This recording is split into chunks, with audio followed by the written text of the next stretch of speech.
Bismillahirrahmanirrahim. Assalamualaikum warahmatullahi wabarakatuh.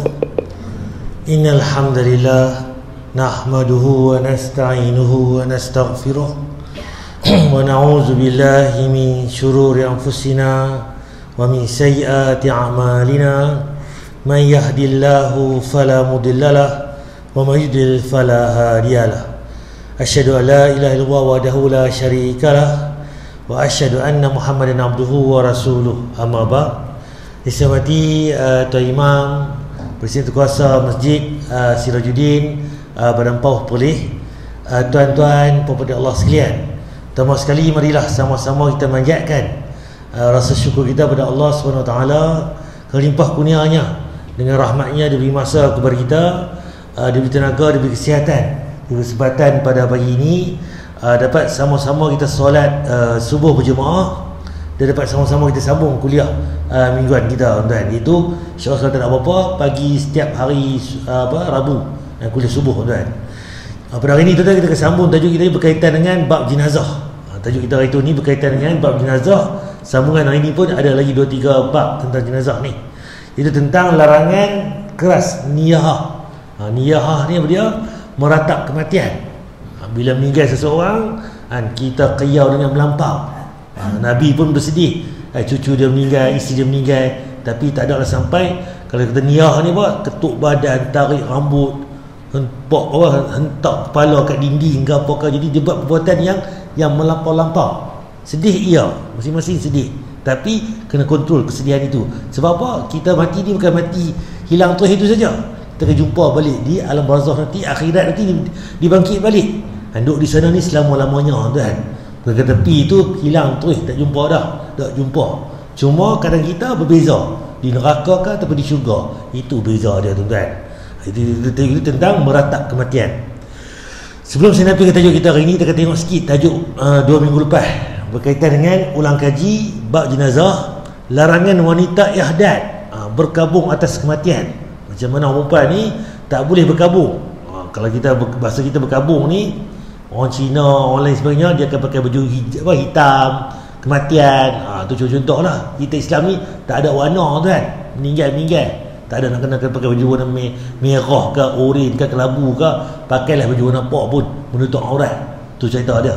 Cuma ada Islam kita ni ada masa. Masa itu ada boleh.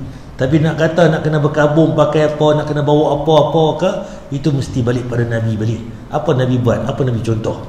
Contoh dalil kita sembang itu ni, satu dalil tentang hadis Muslim. Tidak boleh seorang wanita yang beriman kepada Allah dan hari akhir berkabung atas kematian melebihi 3 hari. Cerita dia, kalau kita kematian adik-beradik, suami isteri ataupun anak ke, mak ayah ke, kalau isteri tu perempuan tu, dia boleh berkabung 3 hari, kecuali atas kematian suaminya. Dalam riwayat Bukhari sebut, maka ia hendaklah berkabung atas hal tersebut selama 4 bulan 10 hari. Kalau wanita dia ada suami, meninggal suami, dia bukan 3 hari dah, tuan. Dia kena 4 bulan 10 hari. Tu masa iddah panggil. Bahasa kita iddah ni 4 bulan 10 hari, tuan. Itu bagi orang yang mana suami dia meninggal, isteri tu kena bahasa kita iddah lah. Berkabung ni mungkin bahasa macam nak kata macam agama lain, kabung ni. Tapi bukan lagu tu lah maksudnya. Jadi cerita dia, kalau kita isteri kita meninggal, mak dia, ayah dia, adik dia, tak boleh 4 bulan 10 hari. Dia kena 3 hari saja maksimum. Bagi tempoh bertenang kat dia, biar dia tenang, dia bersedih sebenarnya 3 hari, tuan. Lebih 3 hari, tuan, tak boleh dah. Itu bagi.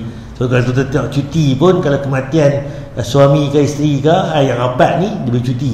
Kalau orang lain ni tak ada cuti lah, adik-beradik ni boleh main ziarah kematian, tuan. Hadis Bukhari ni. Cuma kita tengok sikit tentang perjalanan hidup kita ni. Daripada macam mana perjalanan hidup kita ni. Ni lah kita, keadaan kita, tuan. Kecil kita dulu ni duduk dalam perut mak, beranak-beranak, tak boleh berjalan. Duduklah apa tu 1 hari umur, 2 hari, 5 bulan, 6 bulan, main setahun boleh berjalan dah, tak tih. Merangkak, pergi sekolah, pergi tadika, tuan. Lepas tu pergi mengaji, sekolah menengah, sekolah rendah sebagainya, pergi universiti sebagainya, dapat ijazah. Habis tu kerja. Dah kerja pula boleh duit, beli sana beli sini, kan, apa tu bendang sana bendang sini, harum manis sana harum manis sini, kan, kedai sana kedai sini. Itu kerja kita, dunia kita ni. Kemudian pelan lama pelan tua tu kan, sakit urat sebagainya, pakai tongkat pula, kan, tak larat lagi pakai kursi roda, lagi tak larat kan, lena kata-kata dah kali kubur tu kan. Ni tu kan, lama tak lama tu kan, 60 ke 70 umat Nabi Muhammad. Umatku umur dia 60-70. Ada yang lebih, alhamdulillah, bonus. Ada yang kurang, Allah sayang kita tuan. Ni tuan, ni hidup kita. Kalau mana tuan, set tuan. Jadi lepas kubur tu mana? Pergi ke alam barzakh dan pergi ke akhirat tuan. Yang mana duduk di sana tuan selama-lamanya. Ni perjalanan hidup kita. Kecil, besar, balik. Daripada tak ada jalan balik. Lah kali tidak lena balik, kubur tuan. Duk rasa lama dah, duk rasa hebat dah. Tuan. Kalau tidak hebat tak hebat, lembu hebat daripada kita. Kambing kan, beranak-beranak boleh jalan dah. Kan, kambing beranak-beranak boleh jalan dah tuan. Tu kambing, lembu, binatang boleh jalan. Kita ni beranak-beranak nak kena suap, nak kena peda semua. Nampak kita ni lemah, manusia yang lemah. Tapi kita angkuh tuan, lupa diri tuan. Kita rasa kita ni hebat tuan. Okey ni tuan, ni begitu nampak lagi. Kita tuan rupanya tu perjalanan kita, hidup kita warna kuning bawah nak pergi ke kuning atas tu. Berapa banyak jarak lagi. Hari tu ni duduk alam ruh. Allah cipta ruh kita ni duduk alam ruh.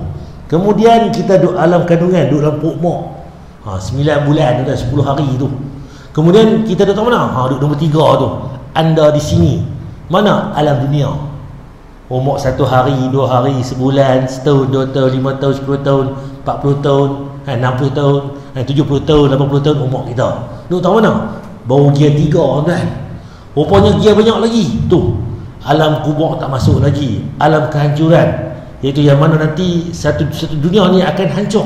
Tiupan satu kala habis umat itu mati semua. Langit bumi akan hancur. Tiupan kedua pula akan dibangkitkan pula. Yang mati tu akan dibangkitkan. Nabi Adam, Idris, Nuh daripada awal dulu ni akan dibangkit semua umat manusia. Nampak tiupan yang kedua. Lepas tu pada masyar tuan, kemudian syafaat pula. Apa yang Nabi bawa, apa yang kita boleh ni. Hisab pula, hitung kita amalan kita. Serah buku amalan. Mizan pula ditimbang pula. Telaga pula, telaga Kausar dan sebagainya. Sirat, titian yang akhir sekali. Lah kali tuan-tuan, syurga ataupun neraka. Nampak tuan, panjang lagi. Baru 1/4, 1/5, 1/6. Kita duduk lah ni tuan. 1 tahun dunia, 1 hari akhirat. Bayangkan tuan, kita duduk kat mana ni? Dunia ni 1 hari akhirat. Baru umur kita ni kat dunia ni 1000 tahun. Kita baru umur 70 lah ni. Tu pun tuanya hang ni 80 tahun. Kalau kita tengok balik tuan, baru 8% tuan, tak sampai tuan. Plus 1000 tahun tuan, berapa persen tuan? Bayangkan kita rasa lama dah duduk kat dunia ni. Cerita dia, berjaya kita dunia, berjayalah akhirat. Dunia kita gagallah akhirat. Sebab dunia lah kita kutip pahala, apa amalan kita soleh dia nak buat semua. Kalau kita dosa pun, dunia lah kita kutip dosa kita, kejahatan kita akan dihitung akhirat. Jadi khalidina fiha abada, duduklah di sana selama-lamanya. Dunia pun lama, syurga pun lama, akhirat tu neraka pun lama. Cuma pilihan kita tak mana tuan. Jadi kita yang pilih sebenarnya nak pergi tak mana tuan. Amalan kita tuan nak ke syurga, apa amalan kita ahli syurga. Kalau kita nak ke neraka, apa amalan ahli neraka. Kita tengok balik, betul tak kita buat lah ni tuan-tuan. Okey, 1 tahun akhirat, 1000 tahun dunia. Sebab bila kata lagu tu mesti dalil.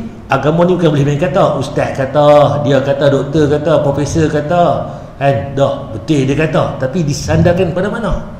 Ayat mana yang Allah kata? Nabi kata tak mana? Hadis mana? Kena rujuk balik tuan-tuan. Bila cek balik tuan, ni dalil dia. Dari Abu Hurairah, Rasulullah SAW bersabda, orang yang beriman, yadkhul fuqara, orang yang beriman yang miskin akan masuk syurga sebelum orang kaya. Rupanya tuan-tuan, kalau kita ni tuan, yang orang miskin tuan ni, dia akan masuk dulu syurga. Masuk dulu ke syurga sebelum orang kaya. Semayang sama, puasa sama, haji sama. Tapi beza tuan, harta kita banyak tuan. Sebab apa tuan-tuan? Sebab apa? Iaitu lebih setengah hari yang sama dengan 500 tahun. Orang miskin, dia hisap tak banyak. Makan pagi ke pagi, makan petang ke petang, kan? Harta pun tak banyak. Tapi bila harta banyak tuan, akan dihitung mai mana harta ni, celah mana mai, halal ke haram. Lepas tu hang dapat harta pula, hang belanja tang mana pula, kat siapa hang bagi, kat mana, betul tak betul, zakat bayar ke tak, sebagainya. Panjang cerita tuan. Kalau tuan kira sendiri pun nak tutup kedai atau bisnes semalam ni, tu dia cepuang tak. Oh, modal 100 bagi pagi tadi lah, rugi punya malam ni. Contoh, oh ni untung ni 2 kali ganda, tu baru sehari mereka. Tak kira audit lagi sebulan, setahun, 2 tahun, 10 tahun. Tu audit kan. Cerita dia kan, kita ni yang mana yang ustaz takutlah pula nak kaya ustaz. Dah, kaya lah kita, tak ada masalah. Bila kaya tu ikut jorong yang betul, rezeki yang halal, belanja betul, selesai masalah. Ni yang masalah lah ni, kita tak tahu halal tuan. Sumber yang haram sebenarnya. Sebab apa? Bila kita kaya, kita bayar zakat, kita tolong orang. Itu Islam nak. Kita bukan kita meminta, kita memberi. Nampak tuan? Cuma pastikan kita ni on track betul-betul. Sumber tu halal kita ambil. Usaha betul-betul. Tak mana kita belanja pula. Semua tu akan dihitung tuan. Okey, sesungguhnya sehari di sisi Tuhanmu adalah seperti 1000 tahun menurut perhitunganmu. Siapa kata? Allah abang. Surah Al-Hajj ayat 47. Oleh kerananya setengah hari akhirat sama dengan 500 tahun dunia. Nampak? Allah declare, Nabi pun declare tuan. Jadi cerita dia tak lama mana tuan kita ni sebenarnya. Okey, contoh lagi tuan, perjalanan hidup manusia ni.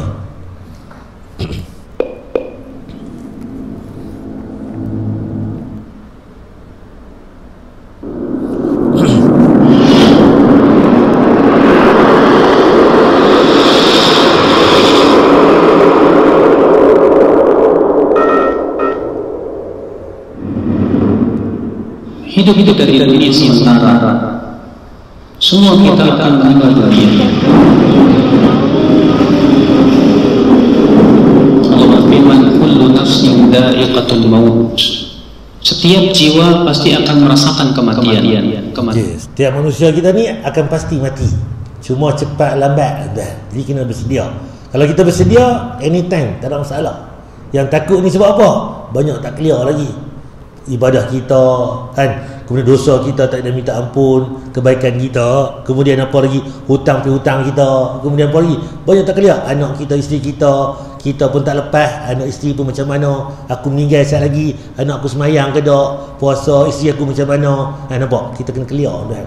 Kalau kita clear, insyaAllah yang lain pun clear.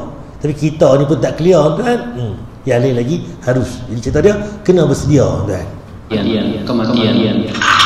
Kullu nafsin dha'iqatul maut thumma ilayna turja'un.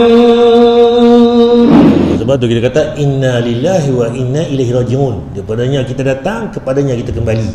Kita ingat tuan. Sebab tu tuan, bila mai kematian saja, inna lillahi wa inna ilaihi raji'un. Itu sebut itu tuan.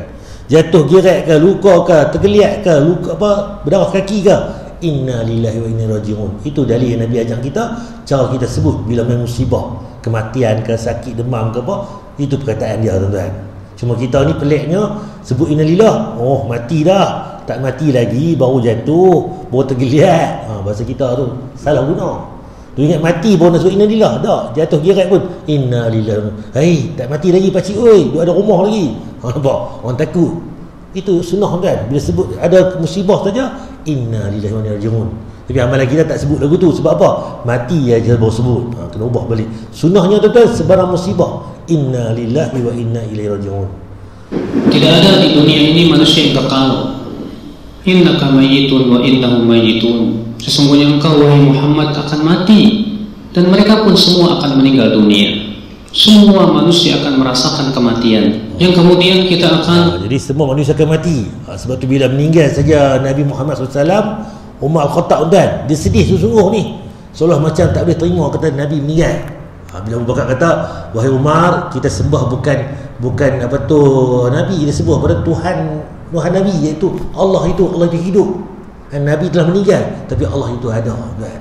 Nampak tuan, kita kali ni kita duk risau, apa tu, duk rasa sedih kan, habislah dia ni tak ada dah, siapa nak bagi rezeki kat kita ni, sebagainya. Ada tuan, kita tengok balik musibah balik, muhasabah balik, apa yang patut kita buat.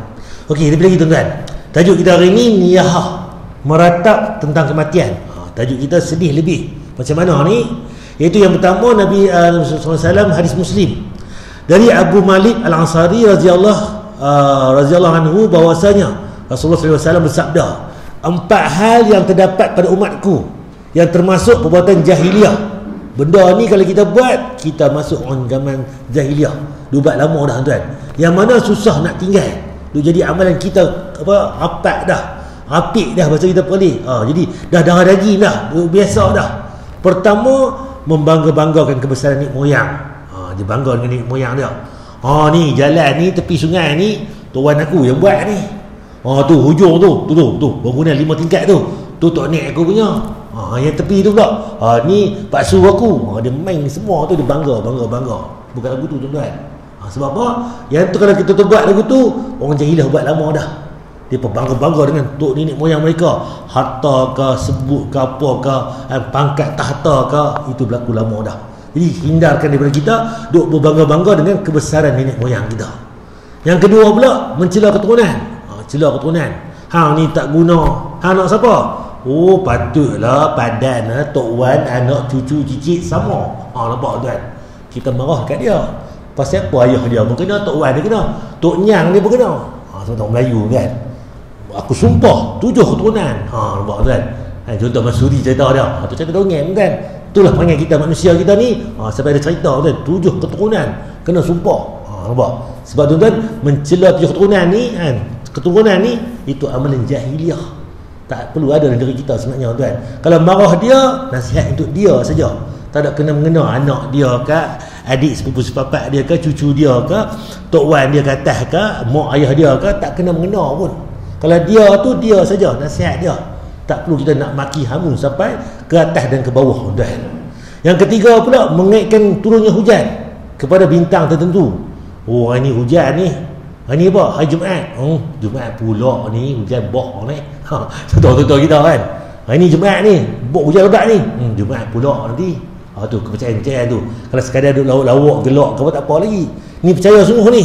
Kalau hujan ni main 17 bulan Islam, jaga-jaga ni nak boh ni. Tengok pula dia ada buku dia pula. Kacau tuan. Semua itu tak betul tuan. Jadi semua ni dia main tilik ke apa, itu bukan amalan kita Islam. Yang keempat, tajuk kita hari ni, niyahah, iaitu meratapi kematian. Meratap kematian tak boleh. Sedih iya, tapi meratap tak boleh. Lalu beliau bersabda, orang yang melakukan niyahah bila mati sebelum ia bertaubat, maka ia akan dibangkitkan pada hari kiamat. Ia akan dikenakan pakaian yang berlumuran dengan cairan tembaga, seperti besi yang bercampur dengan penyakit gatal. Cerita tuan-tuan, kalau kita duduk niyahah ni, semasa kat dunia ni tak ada bertaubat, akhirat nanti kita ambil, kalau benda kita gatal lah, benda yang gatal ni lomok kat badan, lepas tu pakai baju besi pula. Macam mana keadaan kita? Nak garu tak boleh, sebab atas tu kain baju besi, yang gatal ni bawah dalam ni kat kulit kita ni. Nak garu-garu tak boleh, gatal yang sangat-sangat kan. Itu perbezaannya. Nabi Abang kata, ancaman orang yang mana buat niyahah, dia lomok badan dia tu dengan benda yang gatal, kemudian dia pakai baju besi buat atas. Nampak tuan? Nampak kata azab dia sangat besar tuan. Hadis Muslim. Okey, ulama besar Syafi'i, Imam Nawawi, ni ulama Imam Syafi'i apa tu Imam Syafi'i anak murid dia Imam Nawawi, mengenai orang yang melakukan niyahah lantas tidak bertaubat sampai mati dan disebut sampai akhir hadis, menunjukkan bahawa haramnya perbuatan niyahah. Dan hal ini telah disepakati. Hadis ini menunjukkan diterimanya taubat jika bertaubat sebelum mati. Jadi kalau kita nak bertaubat sebelum mati, kalau masa sakarat dekat hujung nyawa ni, nyawa nak habis dah, baru nak bertaubat, tak diterima tuan. Dia mesti sebelum kita mati dan kena bertaubat. Syarah Muslim. Contoh tuan, ni meratap ni. Ni boleh tuan-tuan, contoh ni peminat K-pop zaman kita lah ni, budak-budak muda kita ni, mati saja artis depa K-pop orang Korea ni. Nampak dia buah bunga, dia pakai apa, buat satu keramaian. Yang mati kat mana? Dekat Korea tu. Tapi satu dunia bersedih. Sebab apa? Kematian artis mereka bunuh diri kan. Nampak tuan? Jadi apa jadi? Depa buat ni upacara. Saya tunjuk contoh tuan. Ni tuan.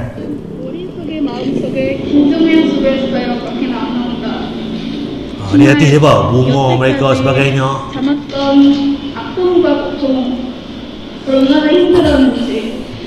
지금 나는 오빠한테 미안하던 말 밖에 생각이 Nampak tuan? Kalau orang kafir mati tak apalah, lebih kat mereka lah, mereka hiburan mereka. Tapi tengok ni, kita ni, orang Melayu kita ni, orang Islam kita ni, yang bertudung ni, baca syair pula, baca sajak pula. Bahasa apa? Bahasa Korea pula. 8년 전부터 지금까지 오르등이 있는 날. Ni kata meratak tadi, macam-macam cara meratak ni. Nak pengerti yang main apa tu, lampu liling ke apa ke. Kalau kita buat lagu ni tu kan, kita pun termasuk daripada mereka tuan. Mereka tu tak, mereka tak apalah, itu agama mereka, tapi kita ni kena jaga balik. Sebab apa benda ni sampai kaya, sampai menangis, meratak sebagainya, benda ni. Jadi semua ni kan, ni pun sebagai benda niyah juga. Sebab apa? Kena tengok balik macam mana kita kena mendepani kematian sebagainya, cara yang betul. Okey, itu lagi tuan. Larangan saat terjadi kematian, apa Nabi larang? Ya, dokumentasi. Larangan ketika terjadi musibah kematian. Larangan bagi kaum wanita dan juga kaum pria ketika terjadi musibah kematian. Di antara mereka ialah yang pertama, meratapi mayit atau nihaya. Rasulullah SAW pernah bersabda, perempuan yang meratap dan tidak bertaubat sebelum matinya, maka pada hari kiamat dia akan dibangkitkan dalam keadaan mengenakan jubah dari ten dan dibungkus baju dari kudis. Hadis Muslim yang saya kata tadi. Macam mana akhirat nanti orang yang tak bertaubat nanti, dia akan dikenakan baju jubah ni apa? Pakaian besi. Ten ni besi kan. Kemudian dibungkus dengan apa? Baju dari kudis. Lombok baju kudis daripada kita ni gatal kan, pakai baju besi kat atas. Dia kata tadi gatal yang amat sangat, tak boleh garu. Gatal sini, garu kat atas saja. Seksanya kita tuan. Hadis Muslim, itu yang pertama. Yang kedua, menampar-nampar pipi dan merobek-robek kain pakaian sebagai ekspresi perasaan tidak terima dengan takdir. Ketuk badan, tampak pipi, tampak muka, tarik rambut sebagainya. Ini kata niyah tadi. Dia tak puas hati, dia sedih sangat sampai lupa diri. Ini dalil Nabi sebut tentang amalan tersebut, muttafaqun alaih. Sallallahu alaihi wasallam bersabda, bukanlah termasuk golongan kami orang yang menampar-nampar pipi, merobek-robek kerah baju dan menyeru dengan seruan jahiliyah. Bila nak aku ni, bila dia merahung, dia bebai, dia macam-macam lah. Di semua tu kan, ketuk badan sebagainya, itu kata niyah. Muttafaqun alaih. Dia kena bertaubat tuan. Yang ketiga, mencukur rambut karena tertimpa musibah. Setengah yang kedua ni pula, dia cukur rambut, main musibah saja, nak buang sial, bagi botok kepala. Kena tengok balik. Ni pun amal-amal yang Nabi larang. Sahabat Abu Musa mengatakan, sesungguhnya aku berlepas diri dari orang yang Rasulullah SAW berlepas diri darinya, karena Rasulullah SAW berlepas diri dari saliqah, haliqah dan syaqah. Saliqah adalah perempuan yang menangis dengan keras-keras. Haliqah adalah perempuan yang mencukur rambutnya ketika tertimpa musibah. Sedangkan syaqah adalah wanita yang menyobek-nyobek pakaiannya karena tidak terima dengan ketetapan takdir dari Allah. Jadi apa amalan kita buat kan, kena balik sunnah Nabi, balik contoh Nabi. Ya sedih iya, tapi jangan sampai hulu melampau. Tarik rambut, koyak baju, bagi botok kepala, itu amalan-amalan jahiliah yang mana kita tak boleh buat tuan. Yang keempat, mengurai atau mengacak-acak rambut. Hal ini berdasarkan salah satu isi janji setiap kaum wanita kepada Rasulullah SAW, yaitu kami berjanji untuk tidak mengacak-acak rambut ketika tertimpa musibah. Macam kita lah, main masalah, ambil rambut dia kacau, dia buat pusing-pusing, remah anak. Buat tuan, jangan tuan. Sedih ya, sabut ya, tapi bukan lagu tu. Astaghfirullah, istighfar banyak-banyak. Ni dah main-main duk hempuk kepala lah, tarik rambut, baca apa sanggar rambut sebagainya. Itu jangan tuan. Sedangkan amalan yang sangat dianjurkan adalah menyolati jenazah dan mengikuti iringan jenazahnya. Rasulullah SAW bersabda, barang siapa yang menyolati jenazah dan tidak ikut mengiringi jenazahnya, maka dia mendapat pahala 1 qiraat, dan apabila dia juga mengiringinya, maka dia mendapat pahala 2 qiraat. Ditanyakan kepada beliau, apa maksud dari 2 qiraat? Beliau menjawab, yang terkecil dari keduanya, yaitu 1 qiraat adalah serupa dengan besarnya gunung Uhud. Sunnah Nabi macam mana? Kita yang betulnya pergi ziarah dia, pergi sembahyang jenazah, hantar pergi ke kubur sampai ke lelahat, sampai selesai ke bumi. Itu dan dapat 2 qiraat. Sekecil-kecil Qira itu sebesar Gunung Uhud. Belakang kita tuan-tuan, Bukit Nakawan ni, Bukit Ngatuh ni, pergi sampai sana. Tuan-tuan, kalau pergi umrah tuan buat haji, tengok Bukit Jabal Uhud tu besar, luas, tinggi. Itu pahala tuan orang yang pergi sembahyang jenazah, pergi simpan jenazah sampai ke liang lahat, dapat 2 qirat. Kan tetapi keutamaan mengikuti iringan jenazah ini hanya berlaku bagi kaum laki-laki, bukan bagi kaum perempuan. Ummu Atiyah radhiyallahu anha mengatakan, kami kaum wanita dilarang untuk mengikuti iringan jenazah, namun beliau tidak keras dalam melarangnya. Sebab tu tuan kata tengok, orang perempuan ni boleh pergi kubur tak? Dia ada 2 khilaf awalnya. Sebab pada masa awalnya dilarang pergi kubur ni. Sebab orang perempuan ni bila pergi kubur ni dia kaya, dia lupa diri sebagainya. Itu juga dia tak boleh terima kesedihan. Jadi kalau dia kuat, dia okey, boleh, tak masalah. Sebab apa? Larangan itu kalangan keras. Kalau dia boleh kontrol diri sebagainya, dia boleh pergi ziarah, boleh ikut. Tapi kalau dia rasa sedih, tak boleh kawal diri sebagainya, hindarkan. Nanti lepas-lepas ni dah tenang, baru dia bawa pergi. Sama jugalah pada masa awalnya Islam kita dulu ni, Nabi larang kita pergi kubur ni. Sebab apa? Bila pergi kubur ni, jadi amal-amal syirik sebagainya. Tapi bila Nabi dah lama dah Islam tu kuat, pilih ziarah kubur. Sebab apa? Kubur ini mengingatkan kematian. Nampak dia ada peringkat dia. Okey, yang mesti dilakukan pada keluarga mayat. Apa dia ni? Disunahkan di sini. Saya sebab sini. Okey, sikit lagi kan. Kita tak faham. Saya dulu marah juga kan. Imam Syafi'i dan pengikutnya melarang selamatan kematian tahlilan. Dan kita nak kata lah ni kan, buat tahlil sebenarnya ni contohnya. Tahlil ni memang benar kan. Ustaz, mazhab Syafi'i buat tahlil kan. Rujuk balik, betul dah mazhab Syafi'i buat tahlil. Saya menulis betul, tapi perlis ni tak boleh buat tahlil. Semua tak boleh. Banyak tak boleh. Apa tu nak buat. Perlu kita tengok balik tuan. Tu yang Nabi larang kan. Kalau kita buka kitab Al-Um sendiri, Imam Syafi'i, satu ketika 2007 saya pergi kuliah kan. Imam Syafi'i sebut dalam kitab Al-Um kan, dilarang kita buat tahlilan, iaitu apa? Menjamu kematian ni. Sebenarnya dalil sahih Nabi kata apa? Kita yang orang hidup ni jamu pada keluarga si mati. Apa dalilnya? Nabi sebut Ja'far ni meninggal, keluarga dia ni kalut hari itu, meringankan mereka dengan bagi makan sebagainya. Nampak bila kematian ni, siapa yang patut bagi makan? Bukan kita yang pergi makan ahli keluarga makanan tu. Nabi habaq kita ni bawa makanan. Mak dia malam meninggal pukul 10 pagi 10 malam. Dia pagi ni tak makan apa pun kan. Kita bawa nasi lemak ke air canai ke apa ke, pagi ni bagi keluarga dia makan. Tu yang betul. Sebab tu dah kata balik, betul tak betul? Ni dah kata balik, buka balik kitab Al-Um Imam Syafi'i sendiri. Aku tidak suka niyahah, peratapan pada mayat setelah kematiannya. Begitu juga aku tidak suka jika bersedih tersebut dilakukan seorang diri. Seharusnya yang dilakukan adalah seperti yang Allah Ta'ala perintahkan, iaitu dengan bersabar, mengucapkan istirja' ni, inna lillahi wa inna ilaihi raji'un.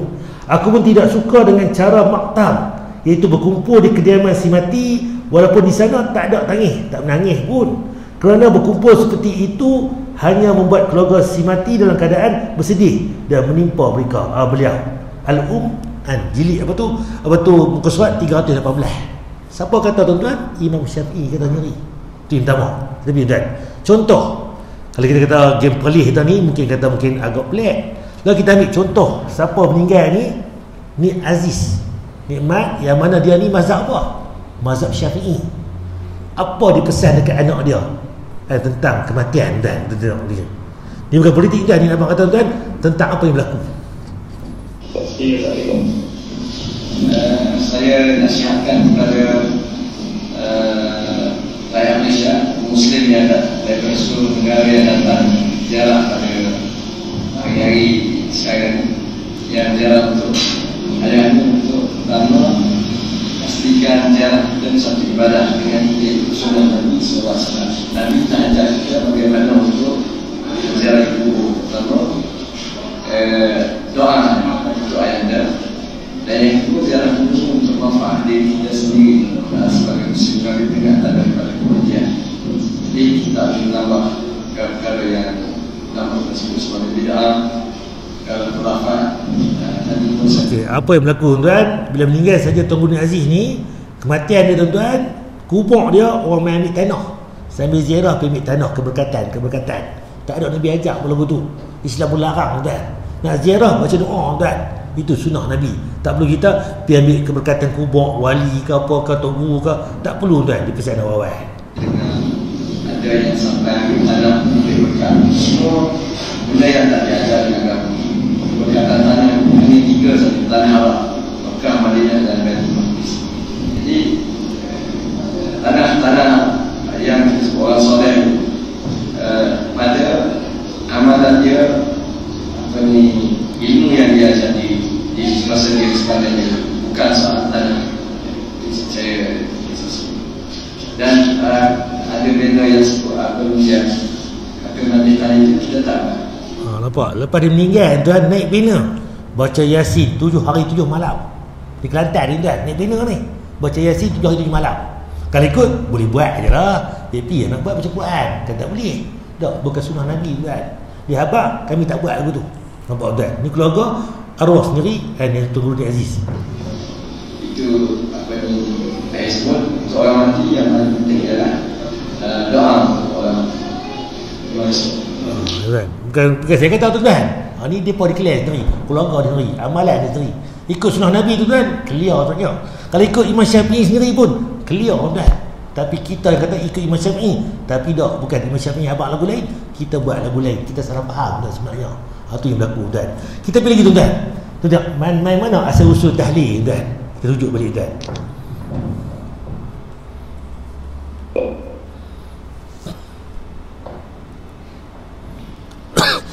Pertanyaan yang keempat, di dalam prosesi menuju alam nirwana, menghadap ida sang yang widiwasa, mencapai alam muksa, di dalam agama saya diperintahkan untuk melakukan selamatan atau kirim doa 1 hari, 3 hari, 7 hari, 40 hari, 100 hari, mendak pisang, mendak pindo, nyewu. Setelah saya masuk agama Islam ayah bunda, di kalangan masyarakat Islam juga ada tradisi selamatan atau kirim doa 1 hari sampai 1000 hari. Di Solo apakah juga ada ya bunda? Di Solo apakah ada ya bunda? Untuk perlu tuan-tuan, ni di Indonesia. Di sana tuan, dia ni asal dia Sami Hindu, seluruh Islam. Dia kata agama Hindu ni ada kirim doa 1 hari, 3 hari, 7 hari, 10 hari, 40 hari, 1 hari, 1000 hari. Kemudian dia dah peluk Islam tuan, dia pun terkejut. Masuk Islam ni pun ada kirim doa juga. Iaitu apa? 1 hari, 3 hari, 7 hari, 40 hari. Bahasa kita ni tahlil lah tuan-tuan. Kan? Betul tak berlaku dekat Solo ni? Berlaku juga. Mana sejarah kirim doa tuan. Kalau kita tengok balik agama Islam kita dengan agama Hindu lama lagi tuan. 500 tahun lepas, 5000 tahun lepas, lama lagi tuan. Kita tuan, nampak tuan, siapa tiru siapa tuan. Kita minta maaf. Kita pilih lagi tuan. Mentahlilkan orang kematian 3 hari, 7 hari, 40 hari. Ini agamanya siapa? Rasulullah tidak pernah mencontohkan. Berapa banyak kematian di zaman Nabi? Dari mulai Ja'far bin Abi Thalib, Abdullah bin Ruwaha, bin Harisah. Ini kan meninggal ketika Nabi masih hidup. Kemudian Khadijah, kemudian anak-anak beliau semua kan meninggal ketika beliau masih hidup, kecuali Fatimah. Tapi ada riwayat Nabi mentahlilkan Khadijah, anak-anak beliau 3 hari, 7 hari, 40 hari, 100 hari. Tidak ada riwayat. Kalau ada tentu ada di Bukhari, Muslim, Abu Dawud, Nasa'i, Tirmidzi, tidak ada. Abang tuan, kita faham ni apa yang berlaku. Tapi nak marah orang yang buat law ni pun tak juga. Sebab apa? Dah lama buat. Tu saya tak ada. Kita mengislamisasikan. Jadi kita boleh kan pelan-pelan lah tengok balik tuan, rujuk balik tuan. Cuma cara nak abang tu cara abang elok. Jangan pi, oi tak betul ni, bidah ni, ampun neraka semua. Tu dia dengan lagu tu tuan. Kita pun dulu sama juga. Sebab apa? Agama main ni rojak tuan. Dekat apa di Melaka dulu ni semua main. Syiah pada situ, India main situ, Arab main situ, semua main. Kita main tu alhamdulillah. Malaysia kita ni Islam main. Cuma Allah ni nak baca balik yang mana yang betul, yang mana yang tak betul, yang mana yang kurang tepat sebenarnya. Itu tuan. Cuma jangan duk salah-salah lah ni. Jangan cari salah orang. Kita tengok balik apa yang Islam nak intinya. Tu cerita dia. Abang kena faham perdu dia. Jadi cerita dia yang berlaku-berlaku ni kan, kita tengok balik. Itu rujukan dia tuan. Kalau ikut Imam Syafi'i, ikut betul-betul. Ikut mazhab, ikut betul-betul. Dia akan balik pada Nabi sendiri. Kalau kita tengok balik berlogik juga. Kalau meninggal saja si mati kan, dia dah keluarga miskin, susah, nak makan nasi pun tak ada, hutang pun ada lagi. Ni nak jamu orang malam ni, harta tak farid lagi anak-anak dia ni, anak yatim. Yang kita nak makan ni macam mana pula tak kena. Kalau 10 orang tuan, mungkin 8 orang yang duit banyak, duit kaya, boleh dah buat. Yang 2-3 orang lagi ni tak ada duit, kita ni nak jamu apa ni? Kena pula malam ni buat bihun, umur semalam buat nasi kambing golek, nasi kabu, nasi ayam daging sebenarnya. Malam ni orang bagi bihun, baca sekat bihun je lah. Tuan, main lagu tu pula dah. Nampak pasal apa ada double standard. Kalau betul semua, buat semua betul. Nampak tuan. Jadi tuan beli tuan, tu cerita dia. Sebab Islam ni bukan kata kita nak ketat, nak longgak apa, mesti ikut contoh Nabi.